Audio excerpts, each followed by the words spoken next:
Salut à tous, j'espère que vous allez bien. On se retrouve pour une toute nouvelle masterclass immobilière. On va voir le plan en 6 étapes que j'aurais aimé avoir avant de me lancer en immobilier. Je vais vous montrer concrètement qu'est-ce qu'il faut mettre en place pour passer à l'action et investir de manière intelligente, même en partant de zéro. Alors, le problème au tout début, quand tu t'intéresses à l'immobilier, c'est que tu as trop d'informations et pas assez d'actions. Vous voulez investir, vous avez peut-être déjà lu 50 livres, acheté des coachings à 400 euros, passer des heures à écouter des podcasts et même à faire des nuits blanches à regarder YouTube. Peut-être que c'est votre cas, peut-être que ce n'est pas votre cas, mais en tout cas, c'était mon cas. Avant de me lancer, j'ai voulu prendre des informations à gauche, à droite, au lieu d'avoir un endroit où tout était centralisé. J'ai pris des informations en lisant des livres. Regardez, derrière moi, j'ai des livres immobiliers, hein. Je peux vous le montrer, hein, je mens pas. Derrière moi, du coup, regardez, j'avais investissement locatif, j'ai vivre de l'immobilier et j'en avais 3 ou 4 que j'ai prêté à des amis, mais qui m'ont jamais rendu. Et en plus, ils prennent même pas connaissance des livres. Enfin bref, moi, c'est des livres que j'ai dévorés, mais ça m'a pas suffi parce que je pensais toujours qu'il y avait une information qui allait me manquer. Donc voilà, j'ai lu des livres, j'ai acheté un coaching à plus de 400 euros l'heure. Oui, oui, un coaching où j'ai passé 1 heure en one-to-one avec une personne qui était dans l'immobilier en France, qui était bien placée d'ailleurs, et j'ai payé 1 heure pour apprendre de cette personne et comprendre des choses. J'ai également passé des heures et des heures à écouter des podcasts sur l'immobilier. Je travaillais en Suisse, pour ceux qui le savent. En rentrant de Suisse, j'écoutais toujours un podcast pour faire Clermont-Ferrand, Genève. J'écoutais toujours un podcast en voiture. J'écoutais que ça, j'étais matrixé. Et je passais également mes nuits, mes soirées, mon temps libre, mes petites créneaux à regarder des vidéos sur YouTube d'immobilier. J'avais énormément d'informations parce que certes, c'était bien, je me formais, j'essayais de chercher l'information, mais j'avais trop d'informations. J'avais un surplus d'informations. J'entendais une information d'un côté et de l'autre côté, j'entendais que cette information, c'était pas la meilleure à mettre en place, mais c'était celle-là. Et ainsi de suite, ainsi de suite. Et au final, quand on a trop d'informations, on a peu d'actions parce qu'on se perd et on ne sait pas quelle est la bonne information. Voilà. Donc moi, ça a été mon cas. J'ai attendu longtemps avant de me lancer. J'aurais pu me lancer beaucoup plus vite. Donc voilà, c'est bien ce que vous êtes en train de faire, d'aller chercher les informations pour vous renseigner. C'est ce que vous êtes en train de faire en regardant cette vidéo. Mais si vous ne mettez pas des actions en place, rien ne changera. Et c'est ça qu'il faut que vous compreniez. Maintenant, ce que je vais vous dévoiler dans cette vidéo, c'est un plan simple en 6 étapes qui vous permettra d'aller droit au but. Un chemin clair sans détour inutile, une méthodologie approuvée par des investisseurs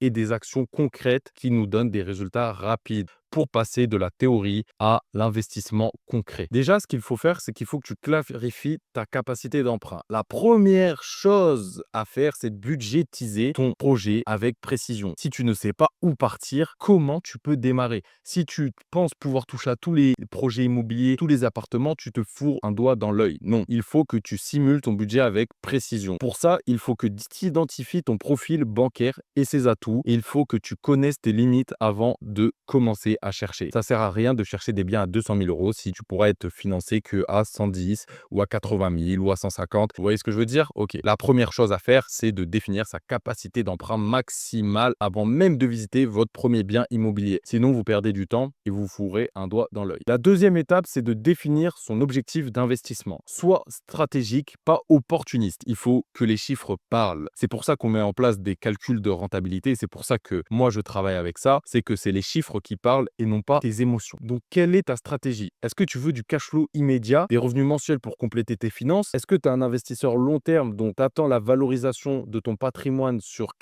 10, 15, 20, 25 ans? Est-ce que tu veux faire de la location courte durée? Et est-ce que tu t'es renseigné aussi au niveau de la défiscalisation, de l'optimisation fiscale et de la réduction d'impôts? J'ai pas mis achat-revente parce que ça, c'est des choses qu'on voit avec les personnes qui sont plus avancées. Et je pense que ce n'est pas ton cas. C'est pour ça que je ne l'ai pas mis là, mais on a connaissance de l'achat-revente aussi. Ton objectif détermine ta stratégie, pas l'inverse. C'est pas ta stratégie qui détermine ton objectif. J'espère que tu auras compris ça. Maintenant, l'étape 3, c'est créer ton plan de financement. Il faut que tu prépares ton terrain avant d'aller chercher un bien, ok? Il faut que tu sois déjà allé voir des banques et que tu saches exactement combien elles peuvent te financer et quelle est ta capacité maximale, ok? Donc, tu peux faire des simulations à 110% pour calculer précisément ta capacité maximale. Tu peux aller voir des banques ciblées et identifier celles qui financent ton projet. J'en ai parlé dans une autre vidéo, comment se faire financer sans apport. Maintenant, il y a aussi les critères bancaires validés, anticipe leurs exigences. Ne cherche pas un bien avant d'avoir un plan financier solide, d'accord? L'étape 4, c'est de chercher un bien rentable avec des critères précis pour des investissements qui rapportent. Nous, on n'est pas là pour gagner 100 euros par mois, on est là pour remplacer notre salaire actuel par de l'immobilier. Donc, pour ça, on utilise, comme je vous l'ai dit précédemment, des tableaux de rentabilité en fonction du bien. On va regarder les caractéristiques du bien, on va tout noter dans un tableau et on va avoir des données qui nous permettront de savoir si c'est un bon investissement ou si c'est un mauvais investissement d'investir dans ce bien. Il faut analyser le secteur en profondeur, il faut regarder la tension locative, vérifier sur le marché si le bien est attractif et budgétiser des travaux s'il y en a avec précision. Il faut cibler des biens qui rapportent et ça, c'est notre taf. Nous, c'est ce qu'on fait. Si vous rentrez dans l'accompagnement, on peut vous mettre à disposition des rapporteurs d'affaires, des chasseurs de biens IMO. C'est des personnes qui vont chercher des biens rentables pour vous. Ensuite, l'étape 5, ça va être de monter son dossier bancaire béton. C'est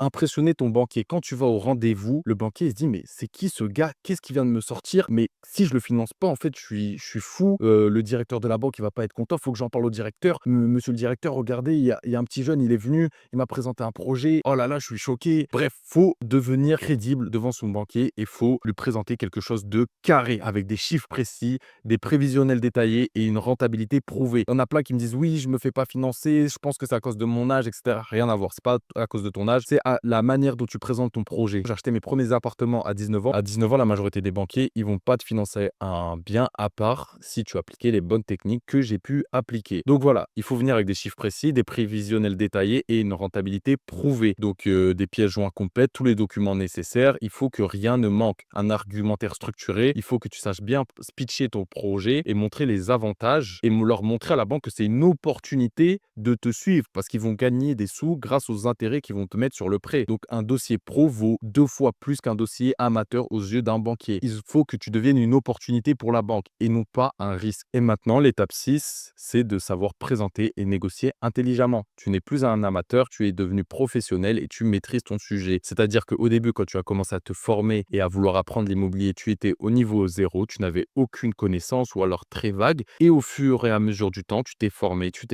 as appris et maintenant tu maîtrises ton sujet. Donc voilà, ça c'est le récapitulatif de comment trouver un bien rentable en 6 étapes.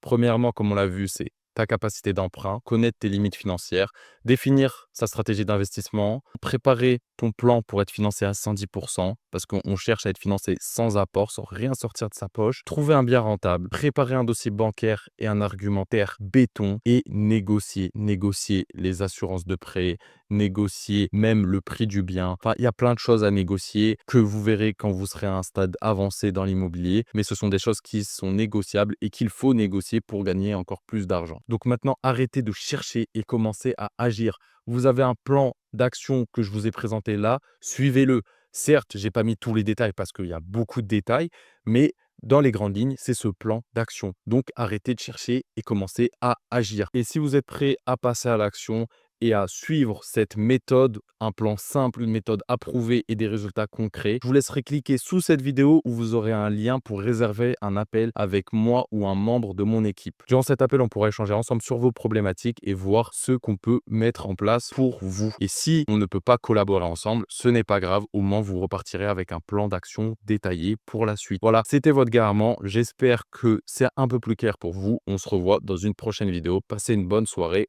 les refs.